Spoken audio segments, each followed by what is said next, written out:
नमस्कार दोस्तों, स्वागत है आपका हमारे यूट्यूब चैनल में। मेरा नाम सुमन है। एक रात मैं अपने होने वाले दूल्हे से फ़ोन पर बात कर रही थी कि अचानक नेटवर्क चला गया।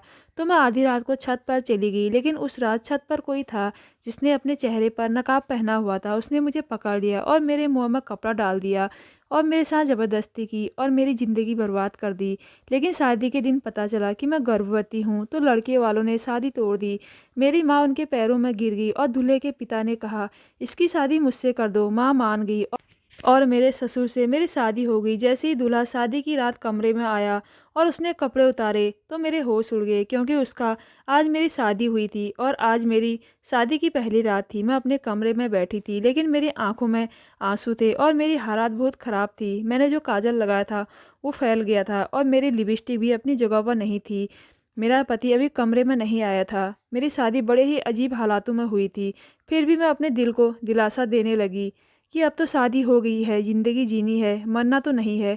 ज़िंदगी कैसी भी हो, इंसान को जीने का जज्बा होता है, चाहे वो इस दुनिया का सबसे बदकिस्मत इंसान ही क्यों ना हो। लेकिन फिर भी कोई मरना नहीं चाहता, यहाँ तक कि मैं भी मरना नहीं चाहती थी। थोड़ी देर बाद मेरे दूल्हे ने कमरे में प्रवेश किया। मैंने उसे देखा तो मेरे आंखों में से आंसू बहने लगे, क्योंकि मुझे पता था कि मेरी ज़िंदगी बहुत ख़राब होने वाली है। लेकिन जैसे ही उसने मेरी तरफ देखा और अपनी आस्तीन ऊपर की, तो मेरे मुंह से चीख निकल गई, क्योंकि उसके हाथ में तो मैं सपनों और विचारों और उत्साह से भरी एक जवान लड़की थी। मेरा नाम सुमन है। कुछ दिनों में मेरी शादी होने वाली थी। मेरे सभी परिवार वाले मुझे राजकुमारी की तरह रखते थे। मैं बहुत खुश थी। मेरी शादी मेरी पसंद से नहीं हो रही थी, लेकिन लड़का मुझे पसंद आ गया था।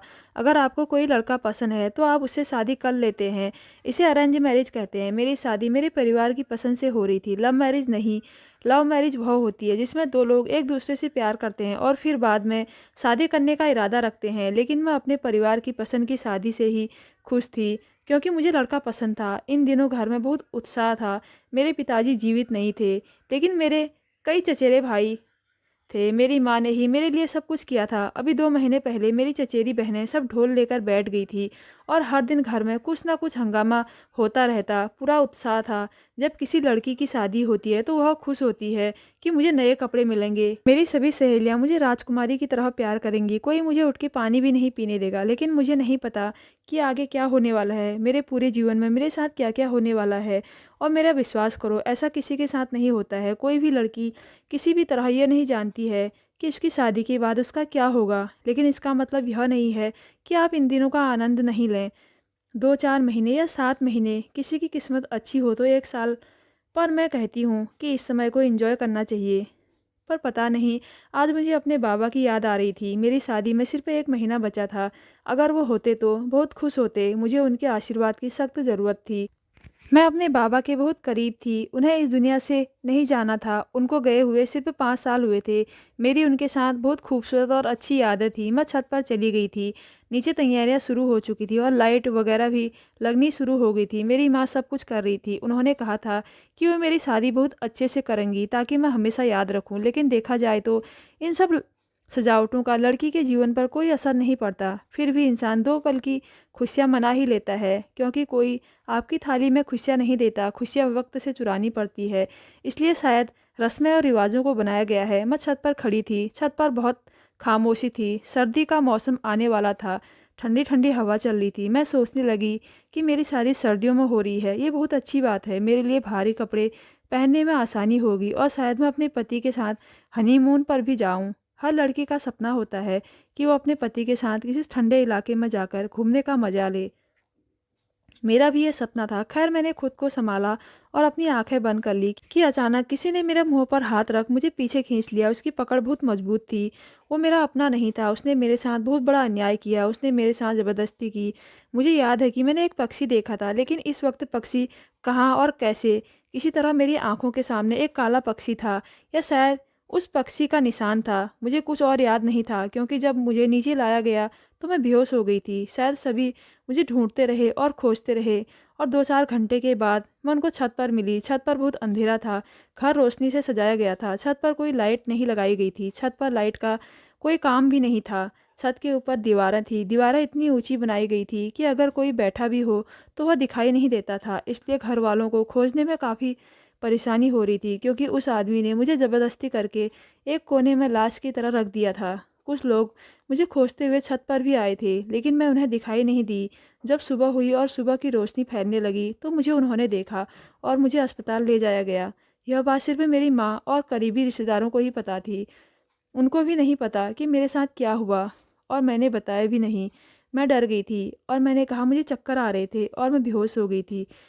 मेरी माँ ने कहा कि हाँ, जब तुम लोग रात भर बैठकर गाना गाओगे, मेहंदी लगाओगे और आराम नहीं करोगे, ये सब होगा ही। अगर कोई इंसान दिन रात जागता रहेगा तो ऐसा ही होगा। आज के बाद ऐसा कुछ नहीं होगा। मेरी तो जान चली गई थी, तुम्हें पता है मैंने तुम्हें कहाँ कहाँ नहीं ढूंढा। मेरी तो पूरी दुनिया ही अंधेरी हो गई थी। मुझे लगा कि पता नहीं तुम कहाँ चली गई हो, कहीं तुम्हें कुछ हो तो नहीं गया। मैंने कहा माँ, तुम्हें चिंता करने की ज़रूरत नहीं है, अब मैं बिल्कुल ठीक हूँ। तो माँ कहने लगी जो हुआ सो हुआ, आज के बाद थोड़ा खुद पर ध्यान दो। अब शादी को ज़्यादा दिन नहीं बचे हैं। अगर इतना जागोगी तो चेहरे की चमक चली जाएगी। दुल्हन के चेहरे पर चमक नहीं रहेगी तो प्यारी कैसे लगोगी। मेरी माँ ने कहा कि अब तुम्हें बस आराम करना है। मैंने हाँ में सर हिलाया।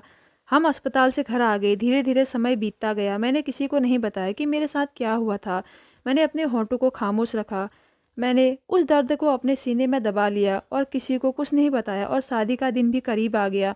अब शादी में सिर्फ 3 दिन बचे थे। इन 3 दिनों तक मेरा बहुत ख्याल रखा गया।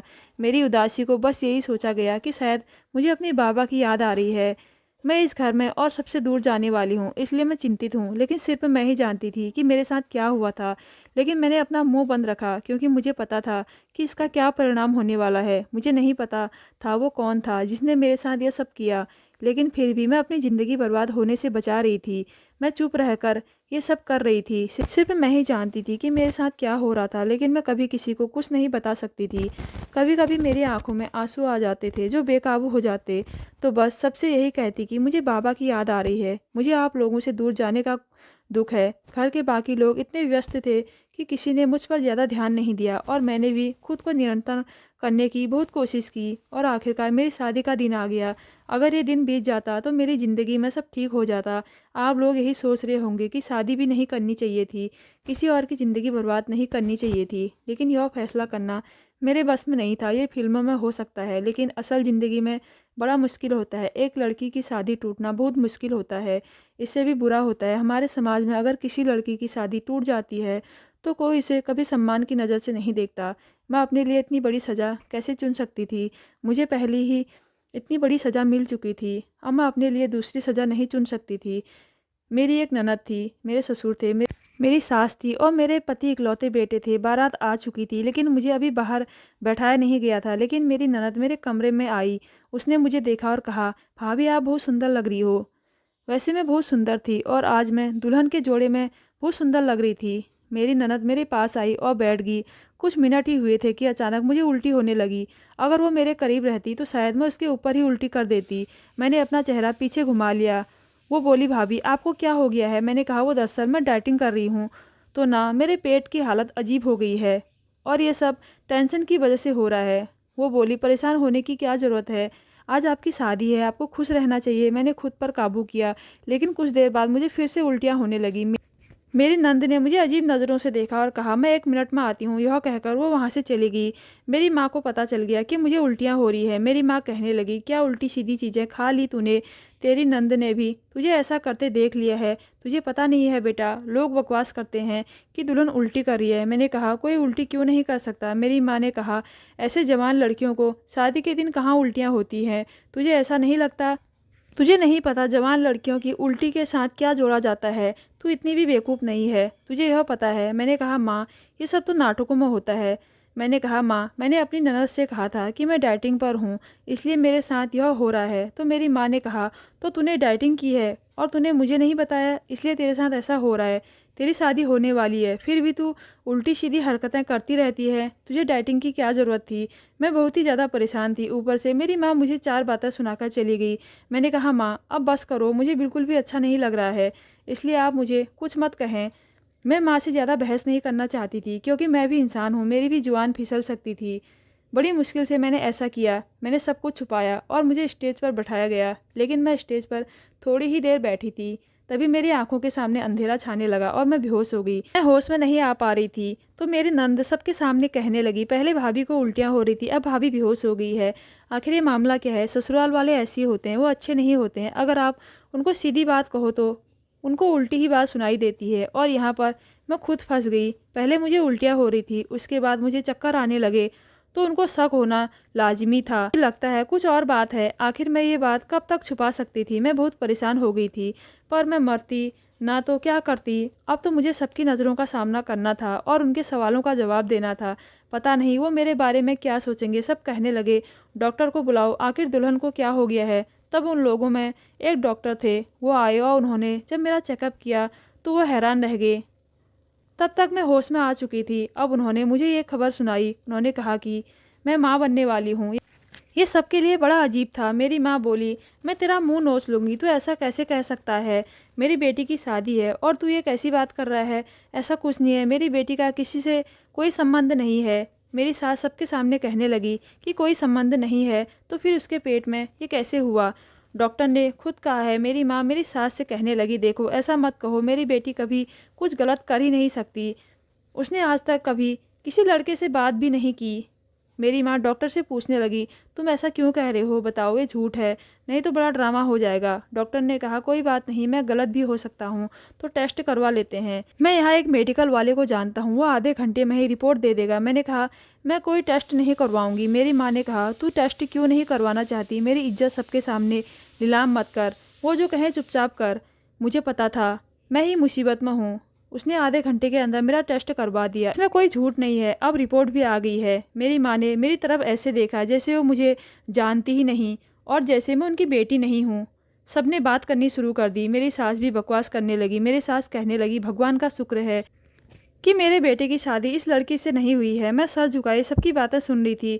मेरे पास कोई जवाब नहीं था। मेरी सास ने मेरी माँ को बहुत सी बातें सुनाई।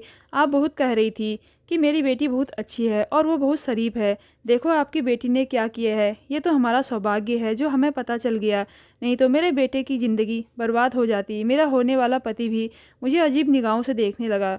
मुझे घिन आ रही थी। मेरी सास ने कहा कि मैं अपने बेटे की शादी इस लड़की से कभी नहीं करवाऊंगी। मेरी माँ उनके पैरों में बैठ गई और रोने लगी और उनके सामने हाथ जोड़ने लगी। जब मैंने अपनी माँ को ऐसा करते देखा तो मेरा दिल टूट गया, लेकिन मैं क्या कर सकती थी? क्या यह मेरी गलती थी कि मेरे साथ यह सब कुछ हुआ? पर यहाँ पर ऐसा ही होता है। अगर किसी लड़की की हालत सबके सामने आ जाए तो लोग लड़की को ही दोषी ठहराते हैं और उसे बदचलन कहते हैं। दुनिया यही करती है और सब औरतों के साथ ऐसा ही होता है। मैं कह रही थी कि मेरा इसमें कोई कसूर नहीं है। मेरे साथ एक हादसा हुआ था पर मैं किसी भी तरह से कुछ साबित नहीं कर पाई। मैं बुरी तरह से रो रही थी। मेरी माँ उनके पैरों में बैठी थी। मेरी माँ ने उन लोगों से कहा, ऐसा मत करो, अगर तुम यहाँ से चले जाओगे तो मेरी बेटी से कोई शादी नहीं करेगा। वो बोले, तुम्हारी बेटी किसी लड़के से शादी करने के लायक नहीं है। तुम चाहते हो कि ये बदनामी की टोकरी हम अपने साथ ले जाएं ताकि हम भी बेइज्जत हो सकें। आजकल की लड़कियों के पैर बहुत जल्दी फिसल जाते हैं, पर हमें नहीं पता था कि तुम्हारी बेटी भी ऐसी होगी। आजकल क्या हो रहा है, पर इसका मतलब ये नहीं है कि आंखों से देखकर मच्छली निगल लें। मेरी सास ने मुझे पकड़ लिया और कहने लगी कि हम यह शादी नहीं करेंगे, हम जा रहे हैं। बस बात यहीं पर ख़त्म हो जाती है। लेकिन मेरे ससुर ने जो कहा उसे सुनकर वहाँ मौजूद सभी लोग हैरान रह गए। मेरे पैरों तले से भी ज़मीन खिसक गई। उन्होंने कहा कि मैं इस लड़की से शादी करूंगा, मैं इसे शादी करने के लिए तैयार हूँ। यह सुनकर मेरी सास के भी होश उड़ गए। उन्होंने कहा, आप ये क्या कह रहे हैं? आप इसे शादी करेंगे? मेरे ससुर ने कहा, मैं इस लड़की की ज़िंदगी बचाने के लिए इसे शादी करूंगा, वरना इसकी ज़िंदगी बर्बाद हो जाएगी। मेरी सास ने कहा कि आप मेरे होते हुए इसे शादी कैसे करोगे? तब मेरे ससुर ने कहा, मुझे आपको यह समझाने की ज़रूरत नहीं है, मैं चाहूँ तो इससे शादी कर सकता हूँ। तब मेरी सास ने कहा, आप ऐसा कैसे करोगे? अगर तुमने अपना एक कदम भी आगे बढ़ाया तो मुझसे बुरा कोई नहीं होगा, मैं तुम्हारे ऊपर केस कर दूंगी। तब मेरे ससुर ने कहा, जो करना है करो, मुझे कोर्ट ले जाना है ले जाओ, पर इतना जान लो, अगर तुमने मेरे ऊपर केस किया तो मैं तुम्हें छोड़ दूंगा और अपने घर से भी निकाल दूंगा, तुम बेघर हो जाओगी। मेरे ससुर की ऐसी बातें सुनकर मेरी सास चुप हो गई। मेरे होने वाले पति अपने पिता पर चिल्लाने लगे। तब मेरे ससुर कहने लगे, चुप हो जाओ, तुम एक लफ्ज भी नहीं बोलोगे। अगर हिम्मत है तो फिर इस लड़की से शादी कर लो। उसने अपनी नज़रें नीचे कर ली और अपनी माँ के पीछे चला गया। तब मेरे ससुर ने कहा, अगर कोई मुझसे इस बारे में बात करने की कोशिश करेगा तो मुझसे बुरा कोई नहीं होगा। मेरे ससुर मुझसे उम्र में बहुत बड़े थे, लेकिन वे बुरे आदमी नहीं थे। उनकी उम्र लगभग 47 या 48 साल रही होगी। उन्हें देखकर कोई नहीं कह सकता कि उनका एक जवान बेटा है और एक बेटी है। मेरी सास भी मुझसे बहुत बड़ी थी। खैर ऐसा नहीं था, मेरे ससुर मुझसे शादी करने के लिए तैयार हो गए। वे मेरा हाथ थामने के लिए तैयार हो गए। मेरी माँ ने उनकी तरफ ऐसे देखा जैसे वो मेरी माँ के लिए कोई मसीहा हो। मेरी सास की स्थिति अजीब हो गई। उन्होंने कहा, तुम उस लड़की से शादी नहीं करोगे। तो मेरे ससुर ने कहा, मैं एक आदमी हूँ, मैं जिससे चाहूँ शादी कर सकता हूँ। तुम कौन होते हो मुझे रोकने वाले? मैं इस लड़की से उसकी इज्जत और जान बचाने के लिए शादी ज़रूर करूँगा। और मेरे होने वाले पति और मेरी नंद वहाँ से वापस चले गए। उन्होंने नाराज़गी जताई और वो वहाँ से चले गए। वहाँ कुछ रिश्तेदार थे जो आपस में बातें कर रहे थे। वो मुझे कहने लगी कि कैसी लड़की है जो शादी से पहले ही प्रेग्नेंट हो गई है, पता नहीं कहाँ मुंह काला करके बैठी है, किसका बच्चा पेट में लिए हुए है। तो उसको ज़रा भी डर नहीं है कि अगर शादी हो गई और वो दूसरे के घर चली जाएगी तो वहाँ दूसरे के बच्चे के साथ कैसे रहेगी। कितनी निडरता से वो शादी करना चाहती थी। मेरी माँ ने यह सब कुछ सुन लिया तो माँ ने हाथ जोड़कर उनसे कहा, अगर तुम मेरी बेटी की इज्जत नहीं कर सकते तो यहाँ से जा सकते हो। वो बोले, इज्जत कैसी, तुम्हारी बेटी ने सब बर्बाद कर दिया। तुम्हें कुछ कहने की ज़रूरत नहीं है, हम खुद ही चले जाएंगे यहाँ से। वैसे भी यहाँ कौन रहना चाहता है, वैसे भी यहाँ शादी नहीं हुई है, यहाँ तो ड्रामा हो रहा है। भाई कोई लड़का शादी करने आया था, अब एक अधेड़ उम्र का आदमी उससे शादी करने को तैयार है। वो औरतें हंसने लगी, सब चली गई। मुझे वापस कमरे में ले जाने के लिए आए। मैंने अपनी माँ से कहा कि मैं इस बूढ़े आदमी से शादी नहीं करूँगी। तो मेरी माँ ने मेरे मुंह पर एक थप्पड़ मार दिया और मेरी माँ ने कहा, तुम मुझसे शादी नहीं करोगी तो कोई भी तुमसे शादी नहीं करेगा। अब मेरे अंदर इतना गुस्सा है, मैं तुम्हें एक अविवाहिता माँ के रूप में अपने साथ रख सकूं और लोग मुझे ताने मारेंगे, मेरा जीना मुश्किल कर देंगे। तुम्हारा जीवन अवैध है, इससे अच्छा है कि तुम इस आदमी से शादी कर लो। तुमने एक बार भी मेरी इज्जत के बारे में नहीं सोचा, तुमने एक बार भी मेरी परवाह नहीं की। केवल मैं ही जानती हूँ कि मैंने बिना पिता के तुम्हें कैसे पाला है। मैंने कभी अपने बारे में नहीं सोचा, मैंने केवल तुम्हारे बारे में सोचा। लेकिन तुमने मेरी इज्जत की बिल्कुल भी परवाह नहीं की, तुमने मेरी इज्जत का सौदा किया। मैंने अपनी माँ से कहा, माँ कृपया एक बार मेरी बात सुन लो, मैं आपको सब कुछ बताऊंगी। मेरी माँ ने कहा, अभी कुछ भी बताने का समय नहीं है। और आखिर बात यह है कि तुम माँ बनने वाली हो और तुम्हारे गर्भ में किसी का बच्चा है और तुम वहाँ दुल्हन की तरह बैठी रही। एक दुल्हन थी जिसकी शादी होती और उसे पता चलता है कि वह अपनी शादी के दिन गर्भवती है। फिर ऐसी लड़की के साथ यह समाज क्या करेगा तुम्हें पता है। तुम्हें खुशी होनी चाहिए कि एक नेक आदमी तुमसे शादी करने के लिए तैयार हो गया है। अब तुम उससे शादी करोगी, तुम्हें उसका नाम मिलेगा, तुम्हारा अपना घर होगा और परिवार होगा। अब इससे ज़्यादा तुम्हें क्या चाहिए? मैंने कहा, क्या तुमने उसकी बीवी को नहीं देखा, वो मेरे साथ क्या करेगी? क्या वो मुझे चैन से जीने देगी? मेरी माँ ने कहा, ये तुम्हारी प्रॉब्लम है, मेरी नहीं। तुम्हें वहाँ जाकर ये सब संभालना होगा। यहाँ अभी जो कुछ भी हो रहा है ये मेरी प्रॉब्लम है और मुझे इस प्रॉब्लम से बाहर निकलना है। मैं इस प्रॉब्लम के साथ चैन से नहीं रह पाऊँगी। मैंने कहा, माँ मैं तुम्हारे लिए प्रॉब्लम बन गई हूँ, मैं तुम्हारी बेटी हूँ। मेरी माँ ने कहा, बेटियाँ ही बड़ी प्रॉब्लम बनती है, इसलिए जब बेटियाँ पैदा होती हैं तो लोग परेशान हो जाते हैं। अब मैं चुप हो गई क्योंकि मेरी माँ ने मेरे लिए फ़ैसला ले लिया था। अब मैं कुछ कहना नहीं चाहती थी, मैं बैठ गई। मैं एक जिंदा लाश की तरह थी जिसमें जान नहीं थी। मेरी शादी मेरे ससुर से हो गई जिनका नाम सुमित था। अब वो मेरे पति थे। आधे से ज़्यादा रिश्तेदार जा चुके थे। जो खड़े थे वो सिर्फ तमाशा देखने के लिए खड़े थे। कुछ ऐसे भी थे जो मेरी माँ को सांत्वना दे रहे थे, पर यह भी कह रहे थे कि तुमने अपनी बेटी की परवरिश अच्छे से नहीं की, तुम्हारे पति भी इस दुनिया में नहीं रहे और तुम कमाने में व्यस्त हो गई। तुमने अपनी बेटी को छोड़ दिया। काश तुमने थोड़ा ख्याल रखा होता तो आज यह सब नहीं होता, तो आज ये हम सब की बदनामी का कारण नहीं बनती। मेरी माँ सबकी बातें सुन रही थी। पता नहीं वो ये सब कैसे बर्दाश्त कर रही थी, कैसे सब कुछ सुन रही थी और इतनी हिम्मत उसे कहाँ से मिल रही थी, ये तो वही जानती थी। खैर मेरी शादी होगी। मेरे पति ने कहा कि मैं अभी तुम्हें अपने घर नहीं ले जा सकता क्योंकि इस समय मेरी पत्नी वहाँ बहुत गुस्से में होगी और कुछ ना कुछ ज़रूर कहेगी। लेकिन मेरी एक रिश्तेदार है, हम उसके घर चलेंगे और एक सप्ताह वहीं रहेंगे। उसके बाद जब मामला शांत हो जाएगा तो मैं तुम्हें घर ले जाऊंगा। मेरी माँ ने मेरे पति से कहा कि देखो, तुमने हम पर बहुत बड़ा उपकार किया है। मेरी बेटी ने गलती की है, वह छोटी है और उससे गलती हो सकती थी। आजकल का तुम्हें पता ही है कि किसी भी लड़की को बेवकूफ़ बनाना कितना आसान है।